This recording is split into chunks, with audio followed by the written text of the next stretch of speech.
Right. I have a question here that if a person is graduating from university and they have obviously several choices. Uh, no, that's a man. Yeah, okay. Looked like a bear. No.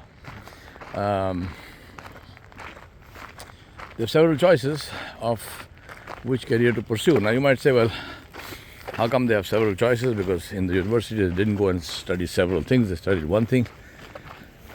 So how do they have several choices?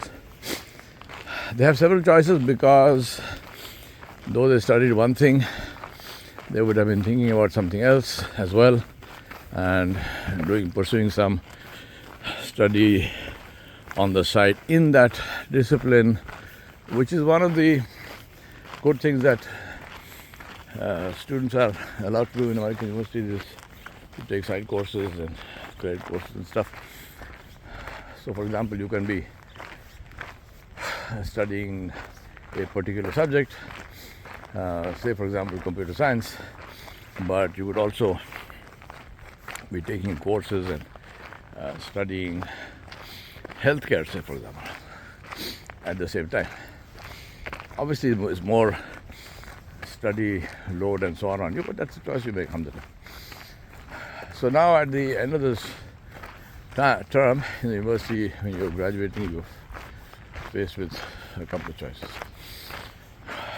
So the question I was asked was, can you tell me two things? I'll give you two pieces of advice, not three, two. It's okay. The thing, of course, is also to remember and remind myself and you that one of the reasons for obviously choosing, or the reason why something is a choice, is because choice A or choice B seems to have better financial prospects going ahead. And then those financial prospects can be broken down into short term and long term. Something good looks good in the long term, something good looks good in the short term, and so forth. So all of these choices and elements of choosing, they make the choice more complex and complicated. But complexity is the source of profit for everyone except the one who's giving advice to friends, because they don't pay you anything, but it doesn't matter. Your payoff is in seeing them succeed. So the point I want to make here is that two pieces of advice. What would you give to somebody who is just coming out of university and says, I've got multiple choices? Maybe they even tell you, I'm looking at this, I'm looking at that, so 2 or 3 options. Now, how do I choose? What do I do? And as I mentioned, financial potential of financial impact, financial gain is obviously one of the very big deciding factors or criteria for decision making. So let me leave that with you for a couple of seconds. Before you listen to this further, I will of course tell you what I think, but I want you to stop at this point and reflect for yourself and say, take a piece of paper and sit down and say, well, if a young person comes to me, young person, old person, any person, comes to me and says, ask this question, how will I answer? Now, how I answer this is very simple. 2 pieces, and remember, he doesn't want a third piece of advice, he wants only 2. So the number one thing, and in this case I'm talking to, mashallah, a good Muslim who's practicing, who tries his best to be as close to Allah as possible. He fulfills his fara'id. He is very careful with haram and halal. He does not eat haram. He does not do haram. He doesn't want to do haram. So we're talking about that. I'm putting this into context, not because the guy is I want to make him feel happy, but because this is the reality, and therefore the context has to be there to understand. So we're talking to somebody like this. So the first piece of advice I would say is factor Allah into the equation, because He is in it anyway. factor Allah into the equation because He is in it anyway. Number one. Now, part of the same number one is when you say factor Allah into the equation, what does that mean? It means two things. Number one, it means that Allah subhanahu wa ta'ala told us that the quantum of our rizq, the quantum of our sustenance, and the money that you make from a job or from business is one part of that sustenance.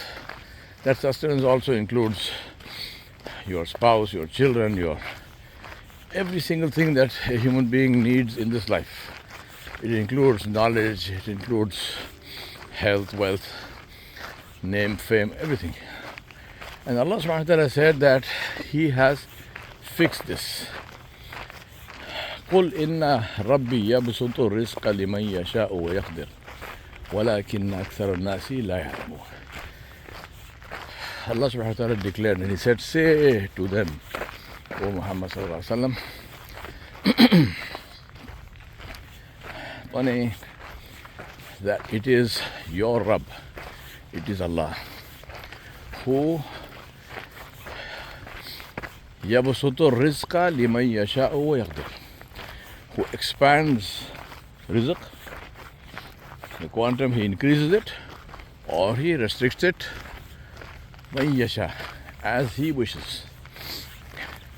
وَلَكِنَّ أَكْثَرَ النَّاسِ لَا يَعْلَمُونَ. But most people do not understand this. So the first piece of advice, remember Allah, factor Allah into the equation, which means that never ever do anything that puts you on the wrong side with Allah. Never ever do something which has the potential of angering Allah subhanahu wa ta'ala. If you make a mistake, immediately make istighfar and tawbah, and remember and be completely content with this bit of knowledge that Allah subhanahu wa ta'ala has already decided the quantum, how much you will earn, how much money your family, your spouse, your children, all of this Allah has already decided. And Allah subhanahu wa ta'ala has decided what is best for you, because biyadihil khair, in His hand is only goodness. Allah loves you, Allah loves me, and Allah does for us what is best for us. Whether we always understand that, we don't understand that, it doesn't matter. This is the reality as declared by Allah subhanahu wa ta'ala Himself. So, will I get more if I go in this area, or will I get less if I go in that area? Redundant question. You will get what has been written for you. No matter which area you go in or don't go in, you will only get what is written for you. So then, of course, corollary, why should I work? You should work because Allah subhanahu wa ta'ala told you to work. And Allah subhanahu wa ta'ala told you that and He showed us how to work to please Him. You work because you want to establish the law of Allah subhanahu wa ta'ala on the earth, starting from yourself and your business and your family and so on. So that's the reason why you work. But you don't work to make more money or less money. You work to please Allah. So first piece of advice, factor Allah into the equation. Ensure that you never do anything to disobey Allah, and be completely content in your heart that you will get what Allah has written for you, irrespective. Second piece of advice. Therefore, if I am now faced with multiple choices, what should I do? Which is a good choice? So now when you're looking at those multiple choices, you have removed one of the big criteria for choosing something, which is how much money will I make. That is done, resolved. You remove it out of the list of criteria, because that is, you're not going to look at it in that context, because Allah said He decides. You don't decide. So no matter what what choice you make, if Allah wants you to earn $1 million, you will earn $1 million. If Allah wants you to earn less or more, you will earn less or more. Your choice is where you want to take it from. Do you want to earn the million in a halal way or a haram way? That's your choice.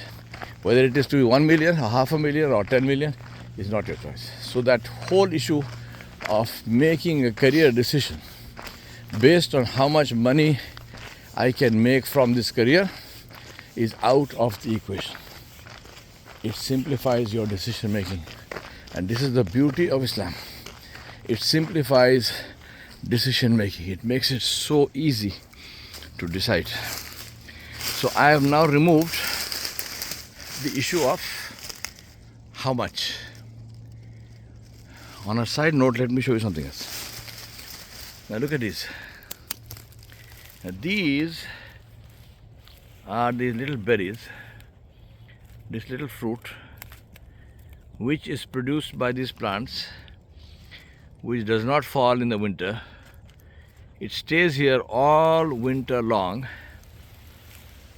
waiting for the birds, the migratory birds which have migrated, gone south, waiting for them to return. And when they return, they will still come to a place which is early spring, which will still have a lot of snow on the ground. It will not have, obviously trees have not yet started coming alive. Trees have not yet started producing flowers, much less fruit. And this fruit is waiting for those birds to fill their bellies and to sustain themselves until fresh fruit is ready for them. قُلْ إِنَّ رَبِّي يَبْسُطُ الرِّزْقَ لِمَنْ يَشَاءُ وَيَقْدِرُ وَلَكِنَّ أَكْثَرَ النَّاسِ لَا يَعْلَمُونَ. Allah is the one who decides.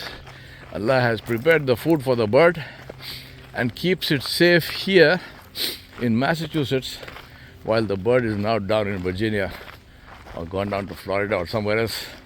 And when the bird comes back, when the bird returns, the bird knows that the food is there and waiting.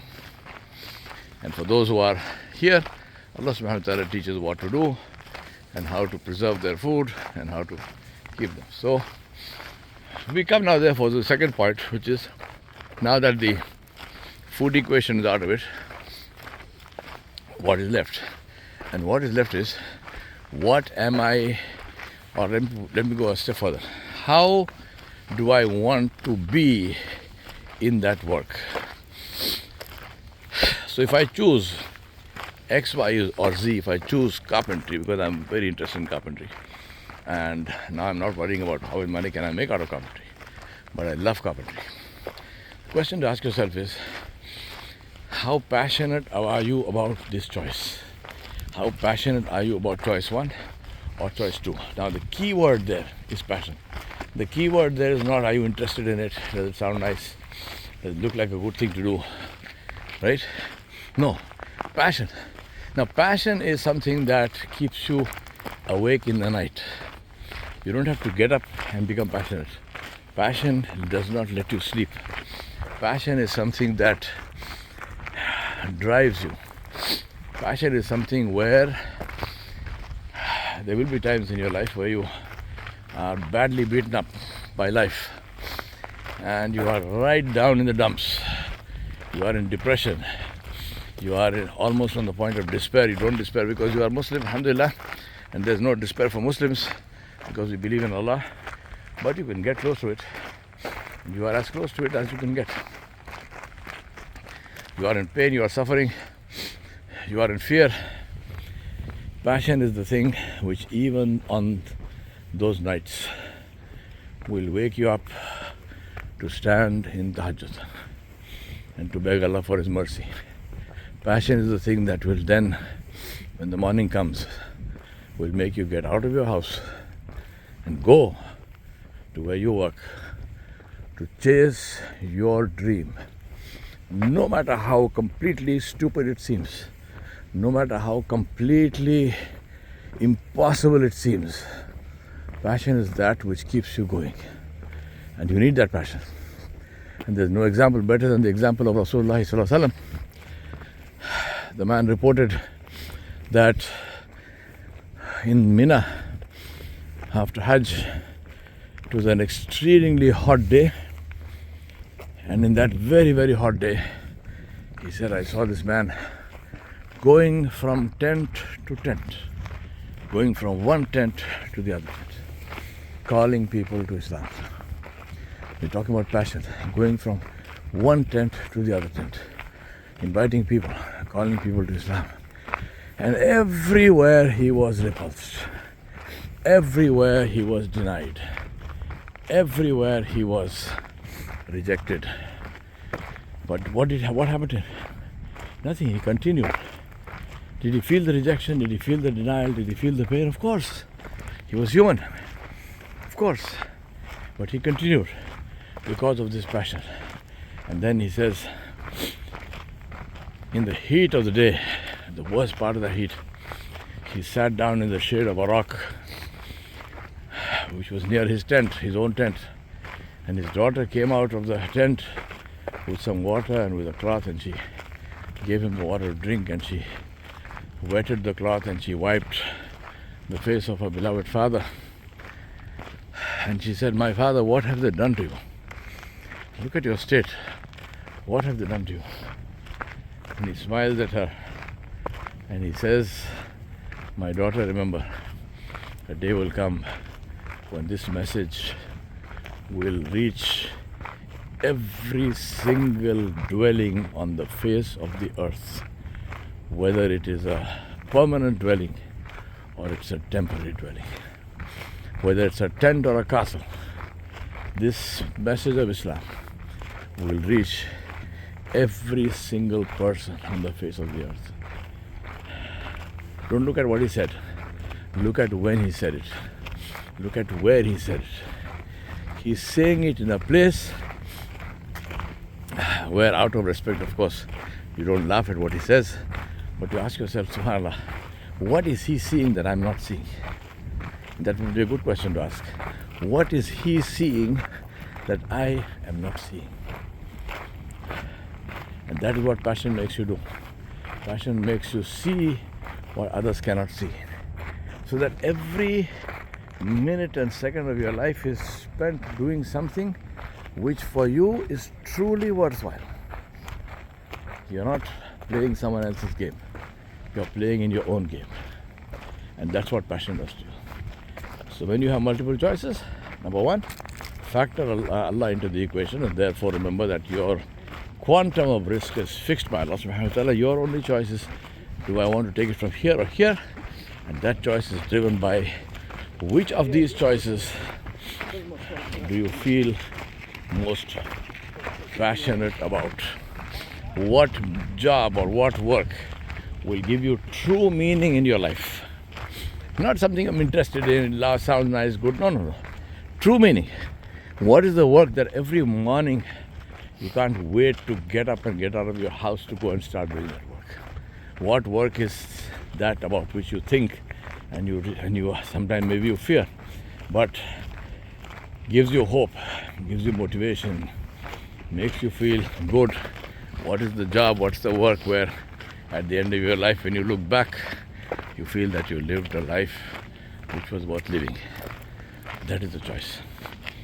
Two pieces of advice to anyone who has multiple choices that they are facing at the end of any point in life, really, not just end of university, any point in life. I ask Allah subhanahu wa ta'ala to make it full of khair and barakah.